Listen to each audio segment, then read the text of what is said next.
Good afternoon, everyone. I'm Janice Whitaker, CGNE Administrator and Education Program Manager. It's my pleasure to host the CGNE Seminar Series, and I'd like to thank Jenny Rank, CGNE Education Program Specialist, who provides great assistance with the planning and implementation of these educational opportunities. This program is being provided by the Teresa Neese and Helen Diskovich Center of Geriatric Nursing Excellence at the Penn State Ross and Carol Neese College of Nursing, in collaboration with the Office of Outreach and Professional Development, the Center for Nursing Research, and Age-Friendly Care, Pennsylvania. Today's seminar, From Biomarkers to Bedside, Investigating Lipid Mediators as a Mechanism for Sleep-Related Cognitive Decline, will be presented by Dr. Monique Balthazar, Assistant Professor at Penn State Ross and Carol Neese College of Nursing. Before the presentation begins, we do have some disclosures and announcements to make.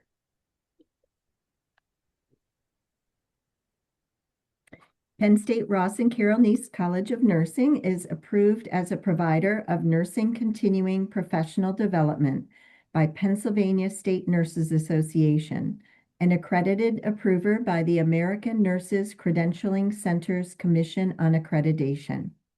Participants with a valid RN license that attend the entire activity and complete the post-event evaluation within 1 week can earn 1 contact hour. Partial contact hours are not awarded. Certificates will be emailed to RN participants meeting all the requirements within 1 month following the seminar. And as a reminder, we do record the seminars during this series. And if you have a question or a comment for this presenter, please enter it into the chat feature, or you can raise your hand and Jenny will unmute you so you can share your comment or question aloud. With the post-evaluation link will show in your browser when the webinar concludes.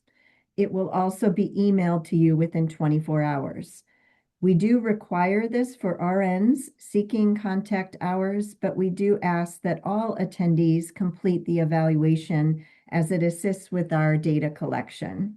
And if you have any feedback or questions for us, you're always welcome to email us at cgne@psu.edu. Next, I'd like to introduce Maneja Amir Madami, who is a CGNE affiliate graduate student in her 2nd year of the PhD program, focusing on end-of-life care for older adults, including those experiencing cancer. Thanks to Manaj for being here today and for introducing our speaker. Hello, everyone. Good afternoon. Thank you, Janice. Dr. Monique Balthazar is an assistant professor and Carol A. Ness Early Career Professor in Nursing at Penn State Ross and Carol Neese College of Nursing. She is a clinical and transitional nurse scientist and triple board certified nurse practitioner with more than 15 years of experience caring for adults across rural and urban settings, including federally qualified health centers and Native American communities. Her research focuses on biobehavioral and socio-environmental mechanisms linking sleep health, lipid mediators, and brain aging, with particular emphasis on health equity and Alzheimer's disease and related dementias. She is developing a program of work that integrates actigraphy, ecological momentary assessment, neighborhood measures, and advanced lipidomics to identify modifiable pathways connecting sleep disruption, specialized pro-resolving mediators, and cognitive decline among older adults. Dr. Balthazar has authored and co-authored more than 25 peer-reviewed publications on spanning sleep health, social determinants of health, and aging. Her long-term goal is to advance community-engaged interventions that improve sleep and brain health and reduce ADRD disparities among marginalized populations. Thank you.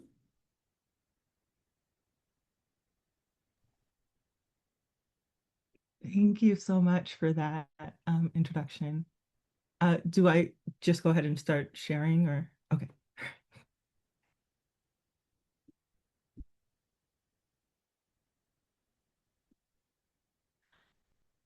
All right. Hi and good afternoon, everyone. Thank you so much for to the Center for Geriatric Nursing Excellence for this invitation. It is a genuine honor to be speaking to this seminar series along such exceptional colleagues. I am Monique Balthazar, and today I want to share with you the work that I've been pursuing since joining Penn State, and honestly, since before that. The title of this talk is From Biomarkers to Bedside, and that phrase captures exactly what drives me.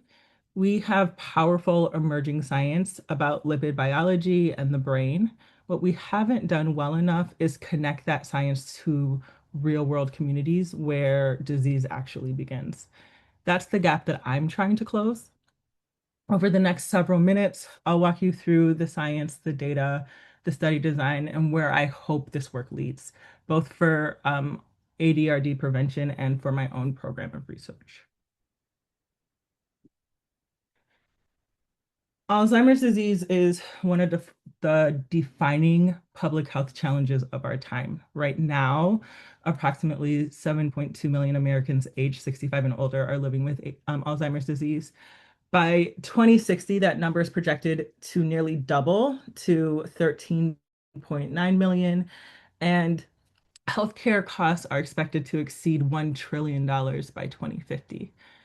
And yet, if you look at this fourth number here, it's zero. Zero treatments that prevent, halt, or reverse AD. We do have anti-amyloid therapies like lecanemab that have shown some slowing of decline in very early disease, but the clinical benefits have been modest at best, and they're not a solution for the aging community. What that tells me is that we have to move upstream. We need to understand the biological mechanisms that connect our daily lives, how we sleep, where we live, what our immune systems are doing, to the brain pathology that eventually manifests as dementia. There's also a critical gap in the existing science. Most biomarker research is conducted in highly selected, largely white, highly educated clinical populations. Community dwelling older adults, especially those in under-resourced neighborhoods, tend to be systematically excluded. This isn't just a methodological problem, it's a health equity problem. And it means that even if we find something, we don't know whether it applies to the people who need it the most. With that context in mind, let me show you how I framed my program of research to address this. My work is organized around a central pathway, and I want you to hold this image in mind for the entire talk because everything I'm going to show you fits into it. The pathway goes like this: neighborhood quality shapes sleep. Sleep shapes lipid mediator profiles, specifically specialized resolving mediators or SPMs. And SPMs in turn influence ADRD biomarkers and ultimately cognitive function. In this multi-scale framework, it connects the structural environment at the top, the census level deprivation of someone's neighborhood, to molecular lipid chemistry in their blood, to day-to-day fluctuations in their memory and processing speed. Four features distinguish this approach in its multi-scale biology, behavior, and environment together and not in isolation. Is longitudinal, using 3 waves of data that have been collected over years. And it's sex stratified, and I'll show you why that's not optional when we get to that part. I'll explain that further. And it's community based, real older adults, not clinical convenience samples. Before I get into the data, I want to make sure everyone has a solid foundation around what SPMs actually are because they're central to the entire story.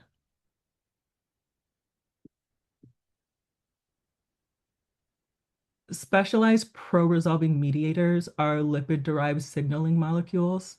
They're synthesized from omega-3 fatty acids, specifically EPA and DHA, and the same fatty acids you've heard about in the context of cardiovascular health and brain health. But SPMs aren't just anti-inflammatory. That framing actually undersells them a little bit. They are active resolution mediators. Their job is not simply to dampen inflammation, they actively work to terminate it. Um, so SPMs actively terminate inflammation, clear cellular debris, and restore tissue homeostasis. That's a biologically distinct function, and it's why they're so interesting in neurodegeneration. In the brain specifically, SPMs enhance microglial clearance of amyloid beta. They attenuate tau-induced neuroinflammation. They suppress pro-inflammatory cytokines like TNF-alpha and interleukin-1 beta. And importantly, SPMs are deficient in AD brain tissue, and reduced levels have been documented among people with mild cognitive impairment, even before clinical dementia onset. As you can see in the figure here, um, the key SPM classes are marsins and protectins from DHA, resolvins from EPA, and lipoxins. We measure SPM using targeted lipidomic mass spectrometry. Here's the central hypothesis of my entire program. SPMs act as the biological interface through which sleep disruption and neighborhood deprivation converge to accelerate ADRD pathology. Sleep and neighborhood quality are both modifiable levers, one at the individual behavioral level and one at the structural policy level. SPMs are the biological readout that link both of these levers to the brain, and ADRD is the downstream outcome that we're trying to prevent. So where do I test this? Let me introduce you to the data set.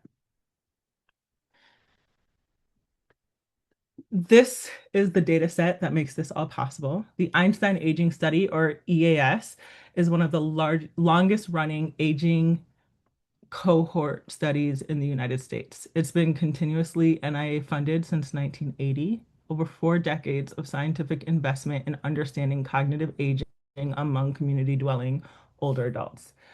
It is directed by Dr. Richard Lipton at Einstein Medical College and encompasses an interdisciplinary team spanning neurology, neuropsychology, neuropathology, neurochemistry, and social work.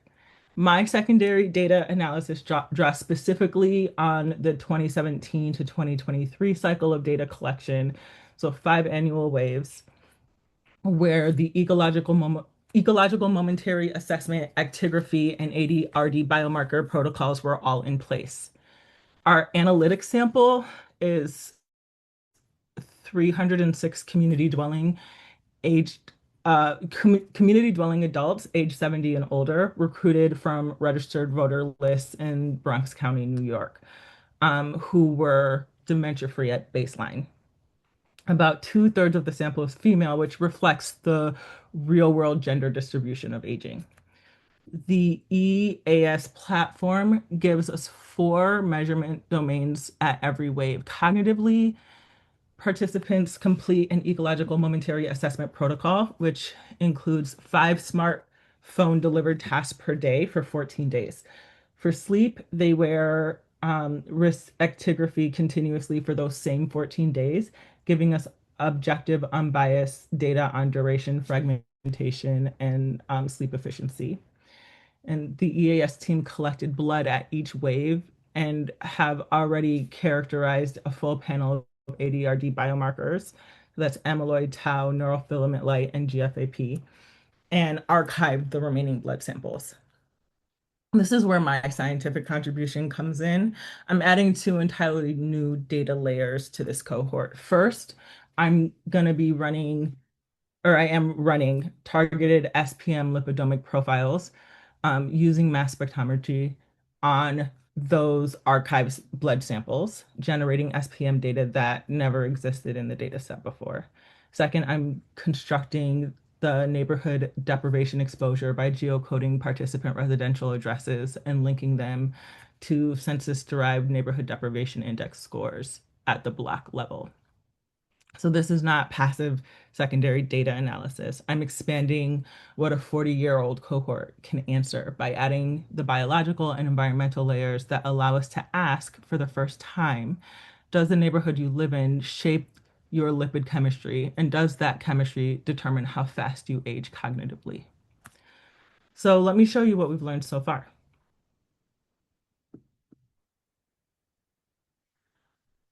This is where it gets exciting, and I want to share our preliminary unpublished cross-sectional findings. And I think it might help reframe a little bit about how you think about lipid biology and ADRD. Among females, we had roughly 202 participants. The EPA-derived SPMs were significantly protective against mild cognitive impairment. The odds ratios range from 0.31 to 0.96, with p-values less than 0.01. Higher SPM concentrations, lower MCI risk. That association is consistent across multiple lipid metabolite groups.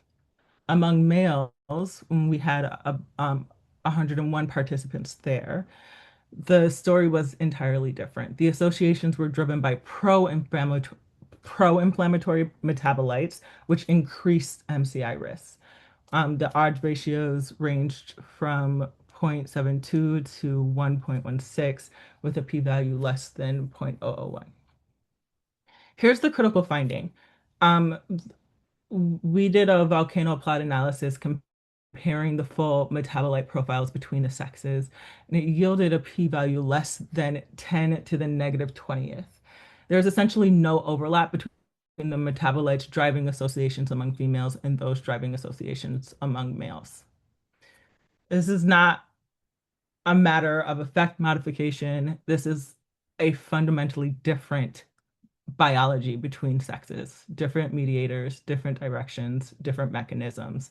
Collapsing across sex in this data set isn't just imprecise, it would produce actively misleading results.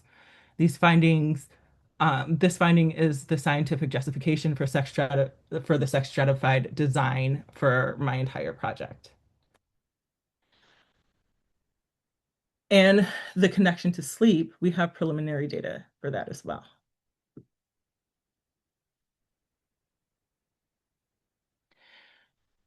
Using the actigraphy data from 286 participants, we examined associations between total sleep time and SPM levels. Among females, again, we found that their neuroprotective DHA metabolite, a specific is HDOE, it's a specific metabolite, and was associated with to sleep duration with a significant p-value less than 0.05. And it was all similarly, the same metabolite similarly was also correlated among males. But longer sleep duration is associated with higher concentrations of this neuroprotective lipid mediator, and the effect levels were substantially stronger among women as compared to men. Or males versus females. I should be more precise with my language. I apologize. This is exactly what we'd expect mechanistically during sleep. During deep non-REM sleep, the glymphatic system clears amyloid beta and tau, and the DHA to SPM conversion pathways are upregulated. Fragmented sleep, therefore, shifts the lipid profile towards arachidonic acid derivatives. And if you recall from the image shown earlier, those are pro-inflammatory species. So those ones drive inflammation versus resolve inflammation. The key clinical insight is this: sleep is the most modifiable variable in this entire pathway. We can't change someone's ApoE genotype, we can't change their age, but we can intervene on sleep through cognitive behavioral therapy for insomnia, through sleep hygiene, even potentially through pharmacological strategies. And neighborhood quality, which was just upstream of sleep, can be targeted through structural and policy interventions. Let me walk you through this three specific aims of my project, starting with an overview.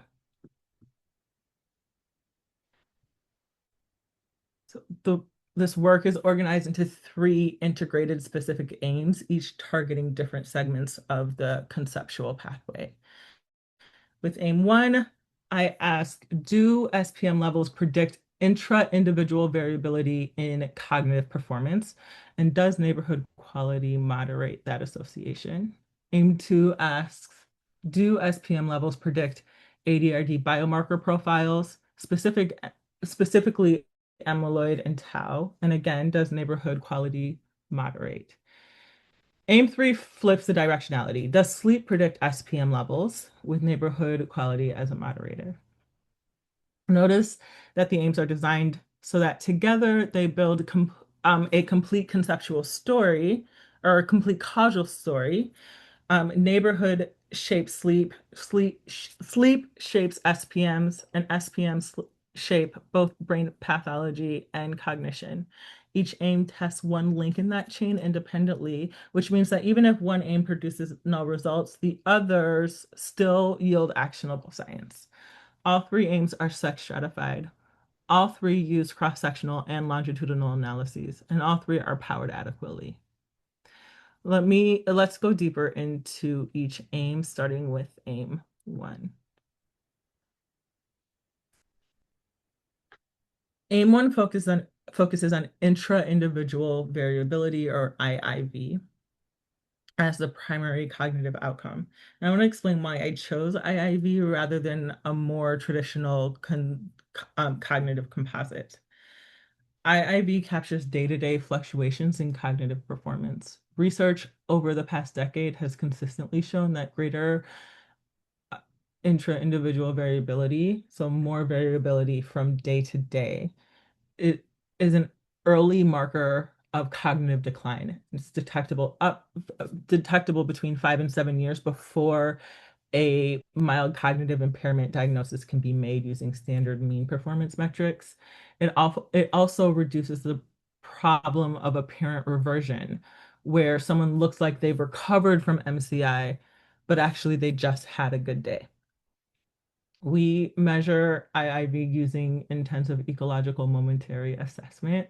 That's 5 smartphone task prompts per day for 14 days at each wave. The 3 tasks, dot memory, symbol match, and trail making B, capture memory, processing speed, and executive function, respectively. And IIV is computed as the mean standard deviation across those tasks within each person and wave. The hypothesis is that lower SPM levels predict greater intra-individual variability in cognition, more cognitive instability, and that this association is stronger among individuals living in more deprived neighborhoods.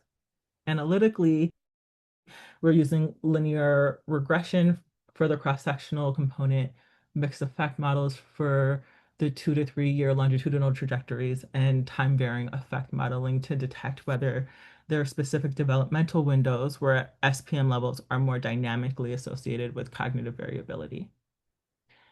And then aim 2 extends this to neuropathological biomarkers.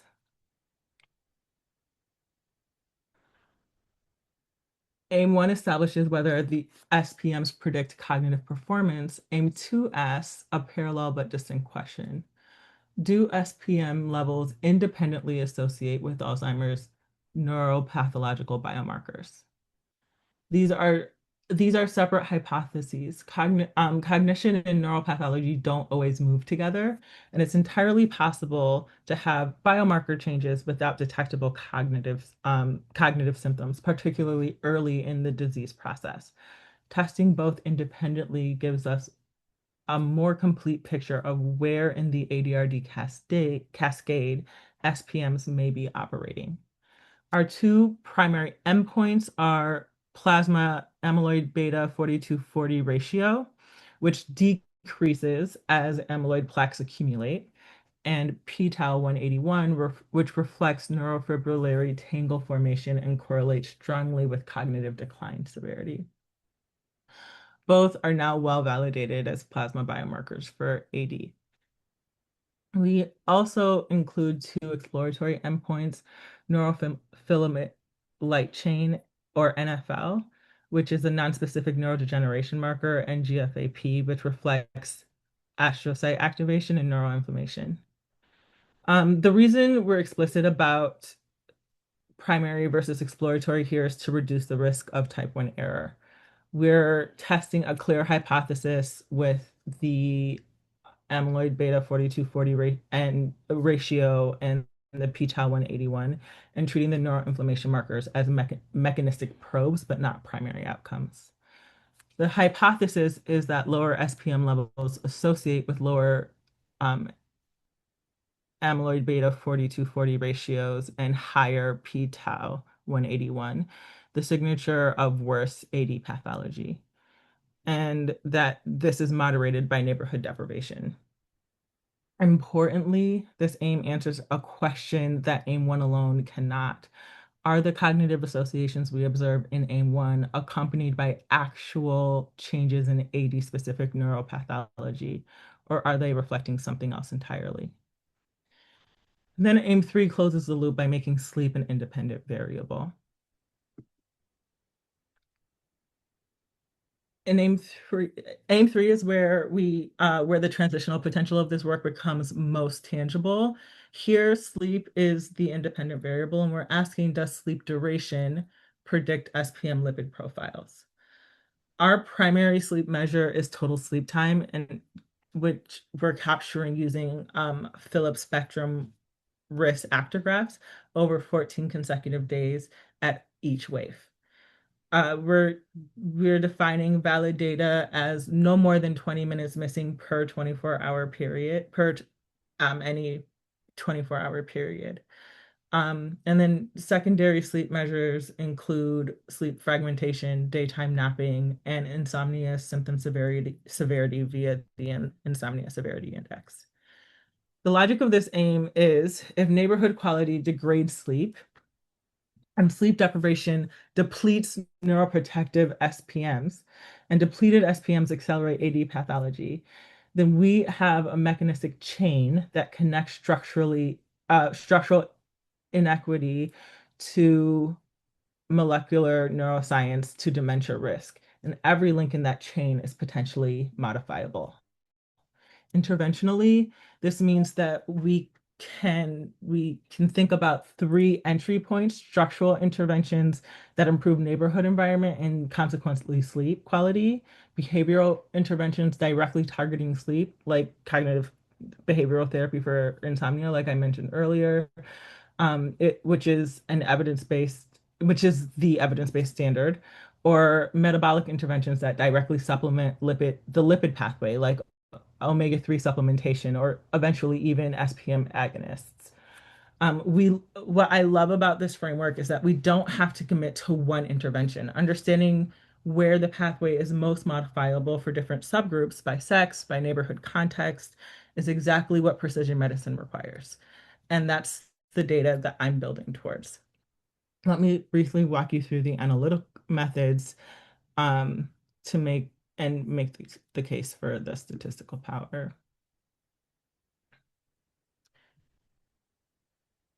Each AIM uses 3 complementary approaches, each answering a different question. Cross-sectional linear regression gives us the baseline associations at each wave.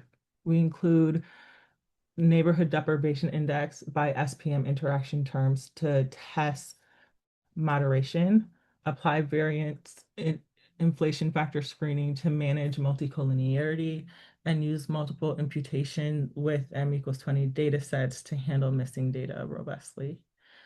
Mixed effect models give us the longitudinal story, 2 to 3 year trajectories of change with random intercepts and slopes by time, and time by SPM by sex interaction terms. These capture within-person changes across the study waves. Time-varying effect modeling, or TVEM, is perhaps the most novel methodological contribution of this proposal. TVEM, developed by my co-mentor, Dr. Stephanie Lanza here at Penn State, allows the association between variables to vary continually over time rather than assuming a fixed effect across the entire follow-up period. In the context of aging, this means that we can detect whether there are critical windows or specific ages or periods when sleep most powerfully shapes SPM profiles, or where SPMs are most strongly predict cognitive trajectories. And this has direct implications for when to intervene. For power, based on the observed sex stratified associations from our preliminary data, cross-sectional analyses are powered at 84 to 97% for females and 80 to 93% for males. Longitudinal analyses are powered at 85 to 95% for females and 78 to 88% for males. These are conservative estimates that account for the interaction term testing, and they are grounded in the real observed effects from this exact cohort, not theoretical assumptions. So let me now step back and articulate why this is scientifically novel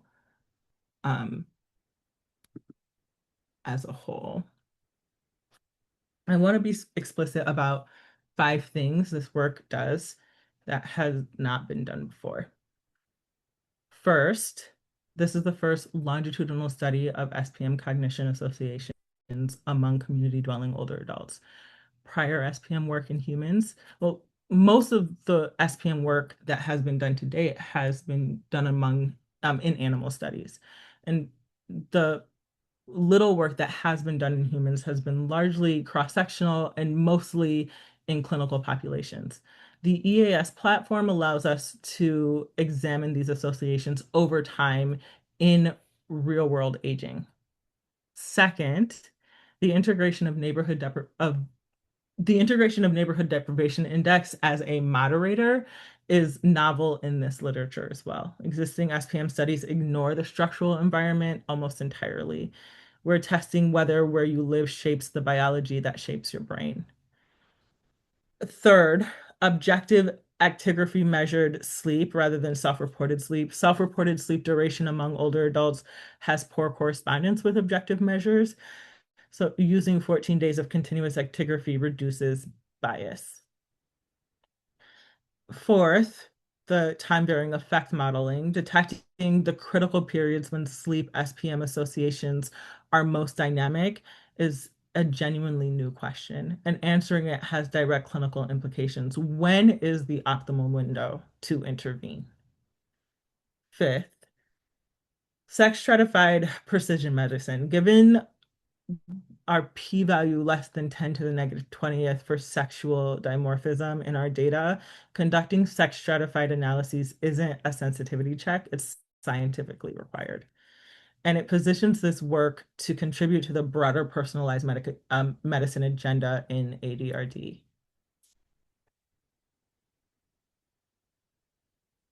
And the end goal of all of this is not another paper, it's clinical translation. I just want to take a moment on translation because I think that's where the nursing science perspective adds real value. If we establish that low SPM profiles predict cognitive decline and AD biomarker change as well as AD biomarker changes, the immediate clinical application is phenotype-based targeting. Individuals with low SPMs become candidates for omega-3 supplementation or eventually direct SPM agonist therapies. Sex-specific associations mean that we may need sex-tailored approaches, which most clinical trials don't currently test. If neighborhood quality moderates the SPM cognitive pathway, then the clinical implication extends beyond individual pharmacology to structural interventions, green spaces, housing quality, walkability, etc., as evidence-based ADRD prevention targets. That's an argument for policy, and that's one that nursing is uniquely positioned to make. The intra-individual variability finding that we can detect at-risk individuals 5 to 7 years before MCI diagnosis matters enormously for timing. Anti-amyloid therapies, for instance, are only effective very early. So a risk stratification protocol using SPM profiling plus objective sleep data could identify intervention candidates years before symptoms emerge. And this is work that a nurse practitioner can implement. SPM profiling plus actigraph doesn't require a neurology specialist. This is primary care science. It belongs in clinics where nurse practitioners manage the majority of aging adults in this country. So let me show you the 5-year plan that takes this work to from here to an R01. The K23 is a 5-year structured pathway to research independence, and I've organized it into 3 phases. Years 1 and 2 focus on getting the foundation right, IRB approval, SPM assays, and completing cross-sectional analyses for all 3 aims. I'm targeting 3 peer-reviewed manuscripts from that phase. And then years 2 and 3 shift to longitudinal trajectory analyses using mixed effect modeling, capturing how SPM cognition and SPM biomarkers associations evolve over the 2 to 3 year follow-up windows. And another 3 manuscripts are planned for that phase. At the end of year 3, I plan to submit an R21 application. The R21 will test formal mediation using structural equation modeling to ask whether the neighborhood sleep SPM ADRD biomarker cognitive pathway holds as a complete chain and not individual links. Years 3 and 4 are dedicated to TVEM analyses, the time varying effect modeling analyses, the dynamic critical work period. At year 5, I plan to submit an R01, and the R01 would extend follow-up to 5 years and add polysomnography for gold standard sleep measurement, and incorporates incident dementia endpoints, not just biomarkers, and explores ApoE, E4, and genetic ancestries as modifiers for the sleep SPM cognition pathway. Across 5 years, 10 peer-reviewed manuscripts, annual presentations at Sleep, GSA, and AAIC, and a fully funded independent research program. I want to close by connecting back to what I said in the beginning. The 3 most powerful words in ADRD prevention research right now are modifiable, early, and equitable, and this work addresses all 3. Modifiable. Sleep, neighborhood quality, and omega-3 lipid metabolism are all potentially amenable to intervention. None of these are fixed biological destinies. Early.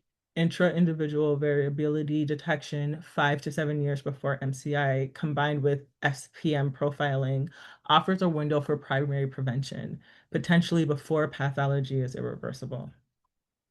Equitable. The EAS cohort is community dwelling, majority minority, recruited from one of the most economically diverse urban environments in the country.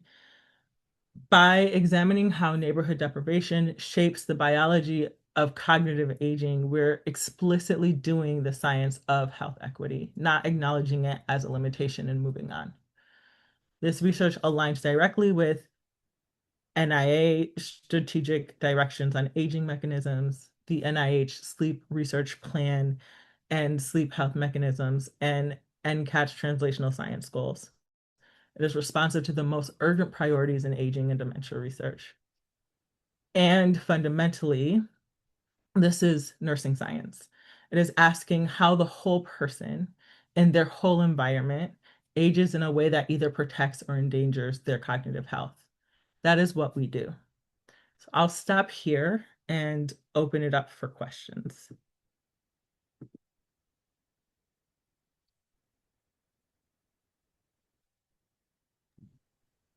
Well, thank you so much, Monique, for a fascinating presentation. Um, Very technical, and but I think you did a great job explaining the different aspects and especially aligning it with the purpose of your project and the aims, as well as some translational aspects as well. So thank you so much. If any of our attendees have questions for Dr. Balthazar, please either raise your hand and we can unmute you for you to share your comment or question aloud, or you can put a comment or question in the chat and we'll be sure to read it to Monique. So Sarah Songer, nursing alumni and community member, says, wow, and thank you. So I, Should I stop sharing? Would it be easier if I stop sharing?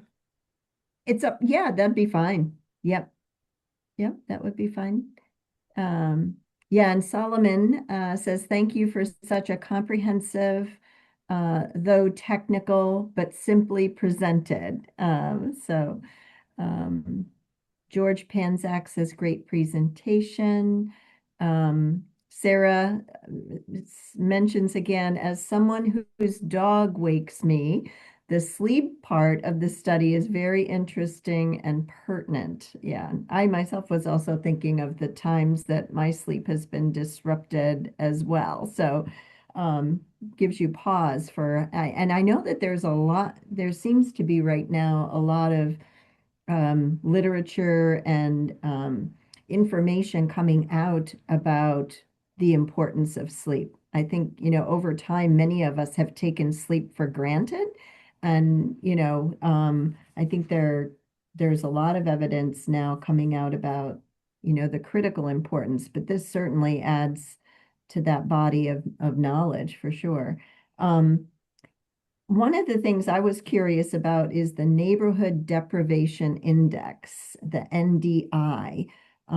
Could you explain how, where you got that information and what it relates to? I think you mentioned poverty, employment, and housing primarily, but could you explain that a little more fully?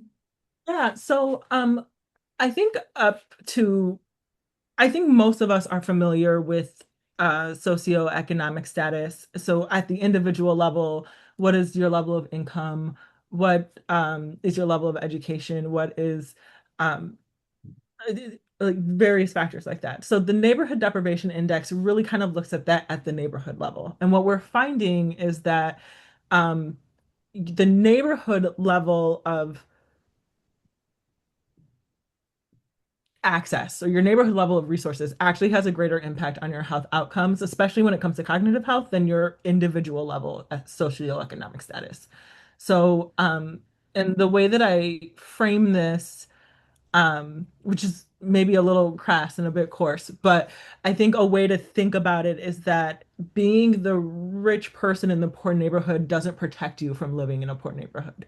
So if your neighborhood doesn't have access, if your streets aren't walkable, or if you're not feeling very safe, if there's too much noise or too much light, that's going to impact your health. And being individually very wealthy or having an individual high SES isn't enough to protect you from that at the neighborhood level.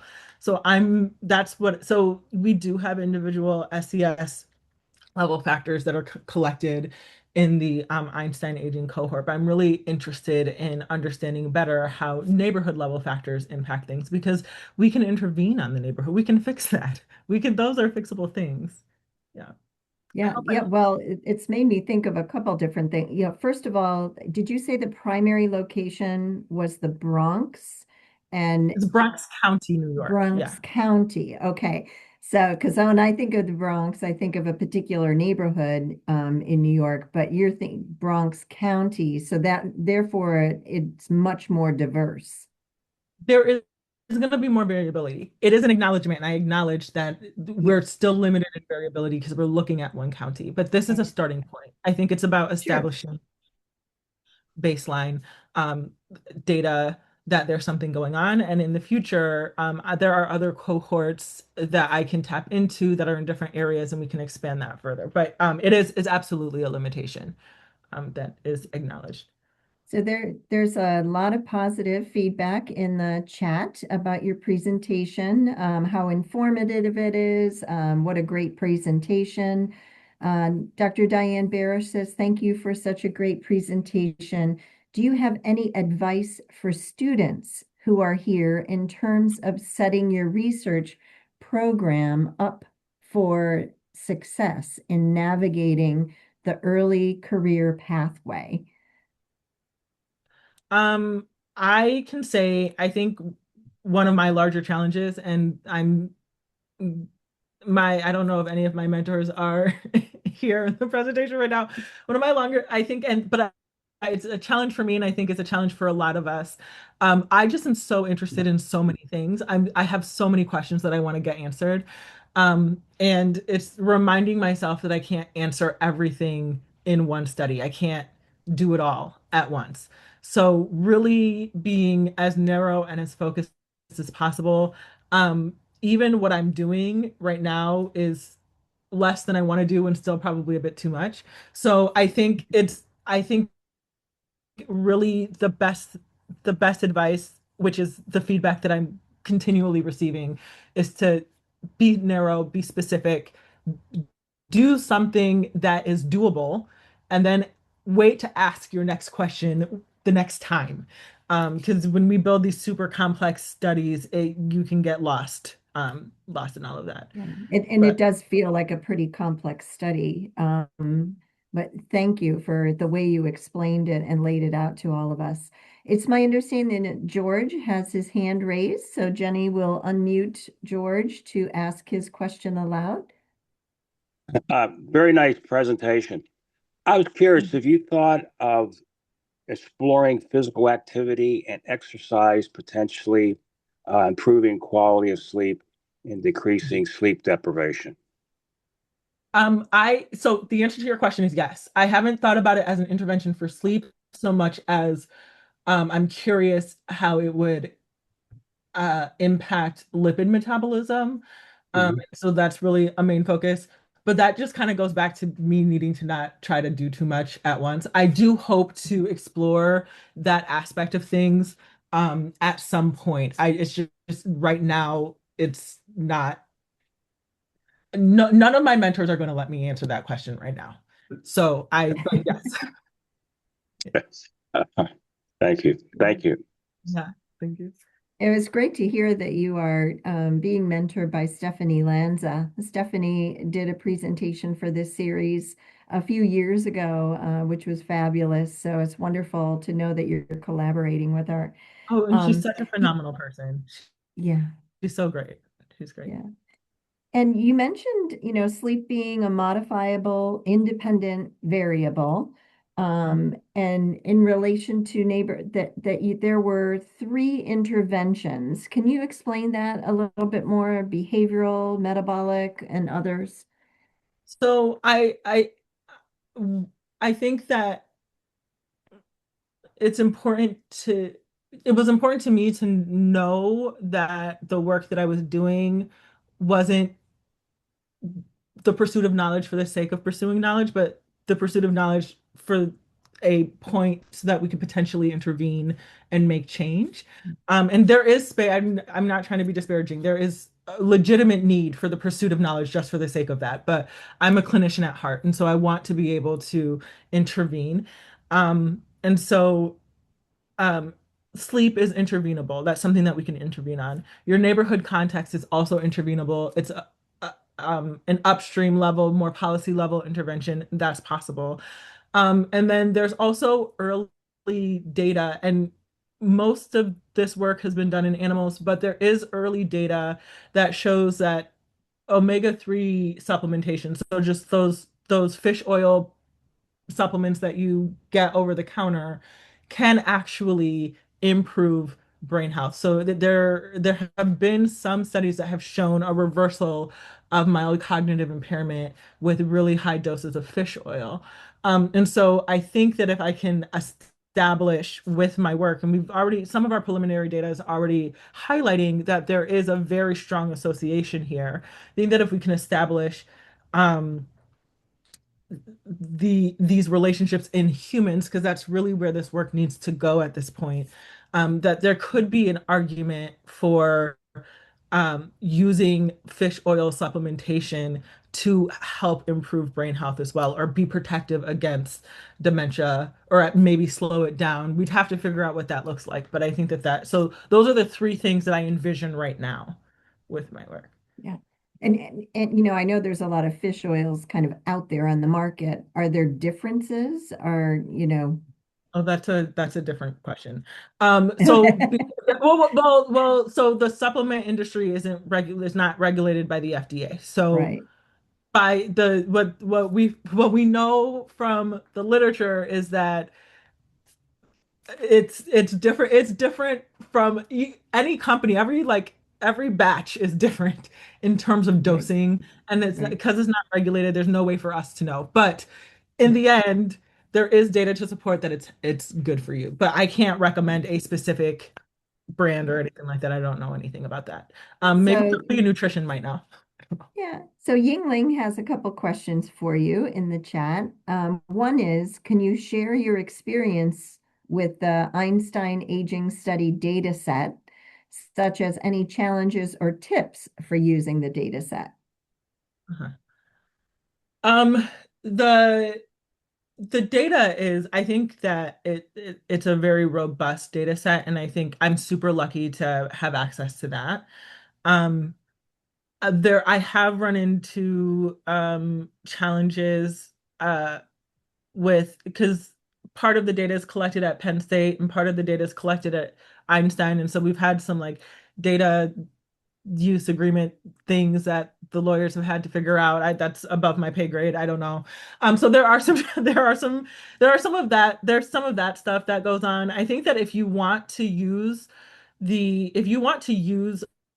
Einstein study data, you need to get with one of the PIs. So one of my mentors is Orphe Buxton, and he is one of the PIs of the Einstein aging study, and that's the reason why I have access. And if you're interested, I'm happy to connect you with him, and so that you can begin whatever conversations are necessary in order to look at that further. Yeah, she also asks, for the sleep measures, did you include measure for sleep quality?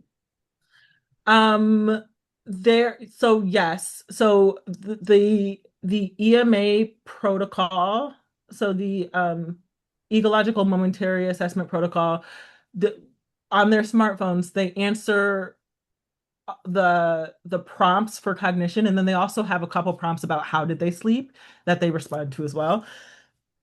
Excuse me.